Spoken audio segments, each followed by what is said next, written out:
Hey Sisu team, today we're going to go over a kettlebell swing. You're going to want a kettlebell for this. A light to moderate weight or whatever you have at home is totally fine. I want to just set something straight out of the get-go. Kettlebell swings are a skill, just like soccer is a skill. The more you practice this and work on the skills of swinging, the better you're going to get long term. Try not to be too hard on yourself in the early stages of your swinging. It's totally normal to be uncertain about this particular skill because it's not necessarily what I would consider natural. So first things first, we're going to want a really stable platform. I'm barefoot. I think barefoot is totally fine for most individuals to be practicing the skills of strength training. If you're worried about your feet, you just want a flat, stable surface.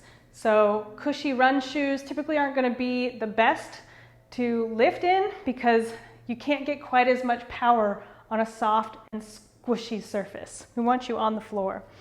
With the kettlebell swing, we're going to kind of approach this with different phases. We're going to start in what we call a park position, teach you about park, and then hike. And then we're going to move into a swing, hike, park, and then we'll move into continuous swings. So the start position of a kettlebell swing is what we call park. It's kind of like your home base. It's where you're going to finish each workout. It's where you're going to start each workout. So it's your home. A kettlebell swing is typically done in what we call a hinge pattern. A hinge pattern is like rotating primarily at your hips.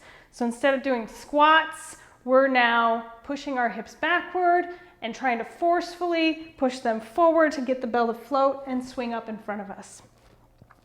You want the bell to start off about a foot away from your feet, and you're going to start by tipping the bell back, and this is what we call park position. Again, your home base right here. We want to try and gently think about breaking the horns or the handle of the bell, and that's just going to help lock in our shoulders and our lats before we start. So we're here, really nice and solid, and now you're going to perform a hike. So you'll hike, put it right back down, hike, right back down. The goal with a hike is to have a lot of tension through your legs, through your hips, through your midsection and your shoulders, and trying to keep a super stable platform ready for when you start that swing position. I'll show you from the front. Here, park, hike, right back down. Hike, right back down.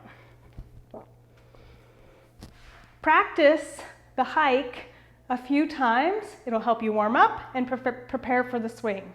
We'll move into the swing next. Now that you've had a chance to practice the hike, we're going to move into a swing. You're just going to do one swing for now, and then you'll move it back into hike, back to home base and park.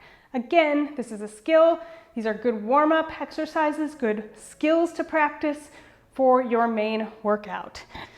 So you'll start again in the park position, and now you'll hike it, and the goal is now to push your hips really quickly forward so the bell floats up in front of you, really tall and strong at the top.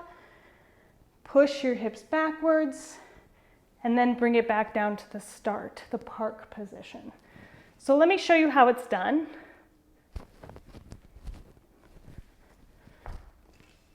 That's what we're looking for.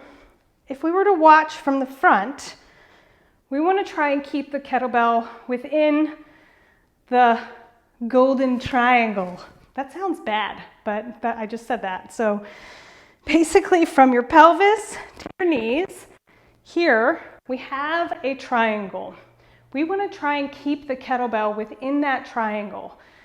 Not because it's dangerous out of the triangle, but because it's where we're going to get the most efficiency.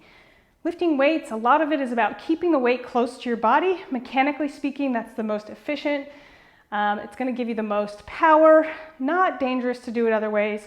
Not dangerous to be messing it up, but certainly skills to be continuing to work on. So from the front, if we do this movement, you can see that as I do it, The bell swings through. I'm keeping the bell pretty much above my knees. As the weight gets heavier, it might be harder to do. Some errors or some cracks in your system might kind of look like this, where it's just a little looser. Again, I could do that all day. It's not going to hurt me, but you just might be more effective if you're keeping it close and tight, strong and rigid, really explosive at the top. So this is park, hike, swing, hike, park. Park, hike, swing, hike, park. Again, you can practice that a few times, repeat, get warmed up, get a feel for it, grease the groove. We're going to move into continuous swings next. Now that you've had a chance to practice some of the beginner skills for kettlebell swings, you're going to move into continuous swings as part of your main workout. So, same routines, same steps. Park, hike, swing, and now we'll move back into hike and back up into swing instead of to park. So it'll be park, hike, drive those hips forward, swing, let it float, hike, swing, and repeat, just like that. So it'll look like this: park, hike, swing, hike, swing, hike, swing, hike, park. When you're doing continuous swings, again, it's all about speed, rhythm, precision.